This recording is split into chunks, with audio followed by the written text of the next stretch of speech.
नमस्कार दोस्तों। देखिए मित्रों, अपन पढ़ रहे हैं व्यक्तित्व को।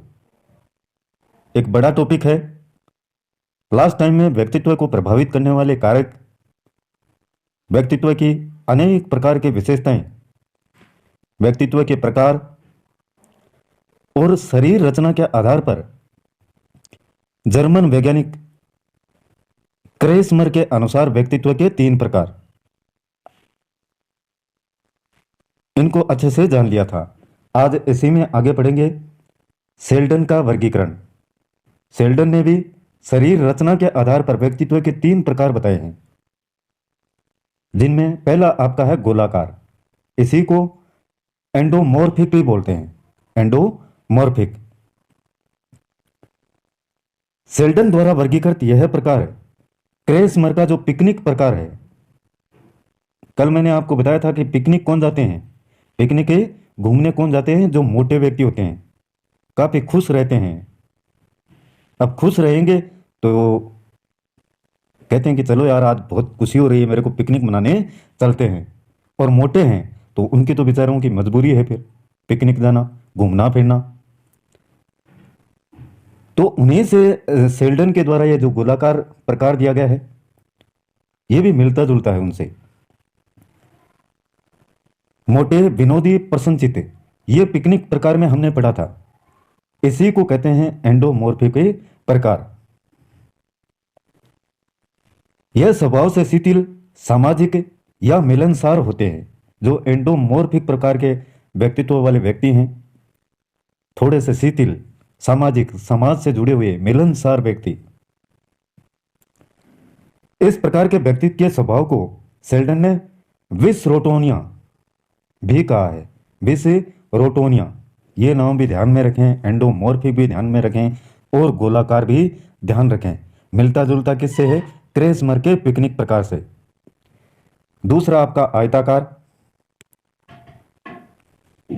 सेल्डन द्वारा वर्गीकृत यह प्रकार क्रेसमर के एथलेटिक प्रकार से मिलता जुलता है। एथलेटिक में पढ़ा अपन ने, स्वस्थ व्यक्ति जो जोखिम तथा बहादुरी के कार्य करने की प्रवृत्ति रखता हो, उसको एथलेटिक प्रकार में सम्मिलित किया था क्रेसमर ने। और उसी से मिलता जुलता है आयताकार। इसी को कहते हैं मेजोमॉर्फिक प्रकार व्यक्तित्व। इस प्रकार के व्यक्ति के स्वभाव को सेल्डन ने नाम क्या दिया? है कि सोमेटोटोनिया। सोमेटोटोनिया। तो मेजोमॉर्फिक प्रकार, सोमेटोटोनिया, और ये एथलेटिक प्रकार से मिलता जुलता आपका कौन सा है? आयताकार। तीसरा इसी में है लंबाकार, एक्टोमॉर्फिक भी बोलते हैं इसको। कैसे भी नाम है, पूछा जा सकता है। सेल्डन द्वारा वर्गीकृत यह प्रकार क्रेसमर के एस्थेनिक प्रकार से मिलता जुलता है। एस्थेनिक, जिसमें कुशाग्र बुद्धि हो। आगे देखिए, बस इनको थोड़ा सा ध्यान में रखना है, जैसे दिए हुए हैं उसी प्रकार से आपको देखना है। कुशाग्र बुद्धि हो, कलात्मक और लोगों से कम मिलना जुलना, अर्थात अंतर्मुखी होते हैं। इसीलिए इनको एंटोमॉर्फिक प्रकार का व्यक्तित्व कहा जाता है। और इस प्रकार के व्यक्ति के स्वभाव को सेल्डन ने क्या नाम दिया? सेरिब्रोडोनिया। सेरिब्रोडोनिया कहा। तो ये तीनों आप ध्यान में रखेंगे। इसके बाद में मनोवैज्ञानिक गुणों के आधार पर जो वर्गीकरण किया है, वो किसने किया? वो किया युंग या जुंग। ये नाम ध्यान में रखें। मनोवैज्ञानिक गुणों के आधार पर युंग या जुंग ने। मनोवैज्ञानिक दृष्टि से व्यक्तियों को निम्न 2 भागों में बांटा जा सकता है। वर्तमान समय में युंग का वर्गीकरण सर्वोत्तम माना जाता है। एक अंतर्मुखी और एक बहिर्मुखी। सबसे पहले देखेंगे अंतर्मुखी में। ऐसे व्यक्ति क्या होते हैं? संकोची, संकोच करने वाले, लज्जाशील, एकांत प्रिय। ऐसे व्यक्ति दूसरों से मिलना जुलना पसंद नहीं करते और इनकी दोस्ती सीमित लोगों से होती है।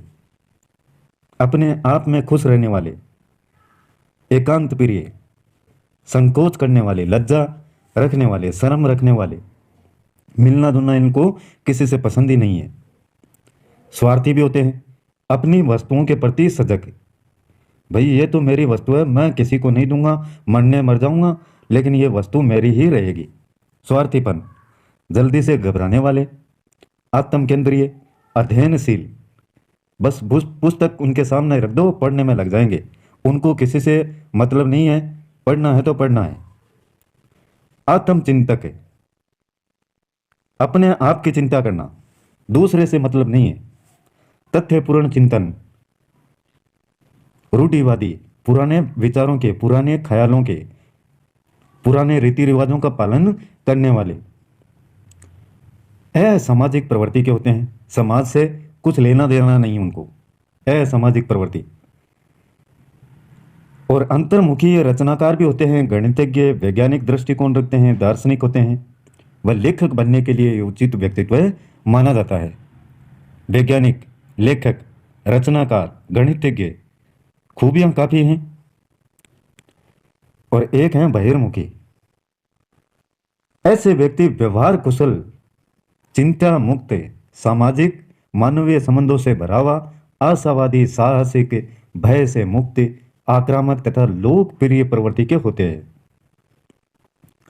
बहिर्मुखी व्यक्तित्व वाले व्यक्ति मित्र मंडली में रहने वाले, दूसरों की मदद करने वाले होते हैं, और ये सामाजिक कार्यों में भाग लेने वाले भी होते हैं, खुश मिजाज प्रवृत्ति के। ये अपने आप में खुश नहीं रहते हैं, दूसरों के साथ में सामाजिक कार्यों में भाग लेना है। अच्छा शिक्षक, अच्छा नेता, अच्छा व्यापारी, अच्छा वकील व क्रांतिकारी बनने के लिए ये जो व्यक्तित्व है बहिर्मुखी, ये उचित है। एक सृजनशील बालक का व्यक्तित्व बहिर्मुखी होता है, जो नई नई चीज़ों के प्रयोग करने में, एक्सपेरिमेंट करने में, नई वस्तुओं की जानकारी प्राप्त करने में, इस प्रकार का व्यक्तित्व है। एक है आपका उभयमुखी। इसके अलावा, दोनों के अलावा उभयमुखी, इस प्रकार के व्यक्तित्वों में कुछ गुण तो अंतर्मुखी व्यक्तित्व के तथा कुछ गुण बहिर्मुखी व्यक्तित्व के होते हैं। समायोजित एवं उचित व्यक्तित्व दर्शाने के लिए यह भी क्या है, उचित व्यक्तित्व है, उभयमुखी। यानी दोनों के गुण मिले जुले, अंतर्मुखी और कुछ गुण बहिर्मुखी। तीसरी बात करते हैं इसमें समाजशास्त्री या सामाजिक दृष्टिकोण। समाजशास्त्रीय आधार पर स्प्रेंगर, नाम ध्यान में रखें, स्प्रेंगर ने अपनी पुस्तक टाइप्स ऑफ मैन में व्यक्तित्व को रुचियों के आधार पर 6 भागों में वर्गीकृत किया, और यह वर्गीकरण व्यक्ति के सामाजिक कार्य व स्थिति के आधार पर दिया गया है। समाज में होने वाले कार्य और उनकी स्थिति के आधार पर यह वर्गीकरण 6 भागों में किया गया। किसके द्वारा? स्प्रेंगर के द्वारा। किसमें? टाइप्स ऑफ मैन एक पुस्तक है, उसमें समाजशास्त्रीय आधार पर, सामाजिक दृष्टिकोण को आधार मानते हुए, जिसमें पहला आपका है सैद्धांतिक। सिद्धांतवादी व्यक्ति जो कवि होते हैं, लेखक होते हैं, थ्योरेटिकल। दूसरा इसमें आपका आर्थिक, इकोनॉमिक, धन एकत्रित करने वाले व्यक्ति जो जैसे व्यापारी बनते हैं, उद्योगपति होते हैं,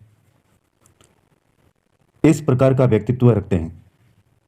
इकोनॉमिक्स को अच्छे से समझने वाले।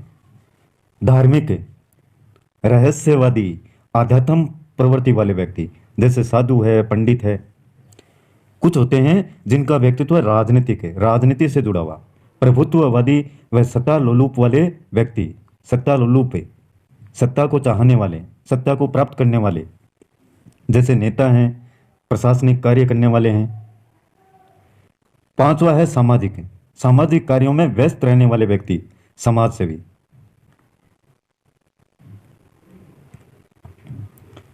और अगला कलात्मक है, सौंदर्य प्रेमी व्यक्ति, जैसे चित्रकार है, कलाकार है, प्रकृति प्रेमी है।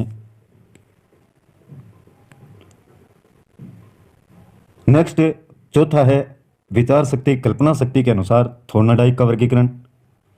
यह पढ़ेंगे नेक्स्ट वीडियो में।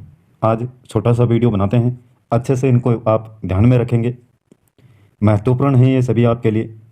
पूछा जाता है, इनमें से एग्जाम में क्वेश्चन आता है, इसलिए इनको नोट्स रूप में साथ साथ में बनाते जाएं और याद करते रहें। आज के लिए बस इतना ही। कल फिर मिलते हैं नए वीडियो, नए टॉपिक और नई जानकारी के साथ में। तब तक के लिए जय हिंद।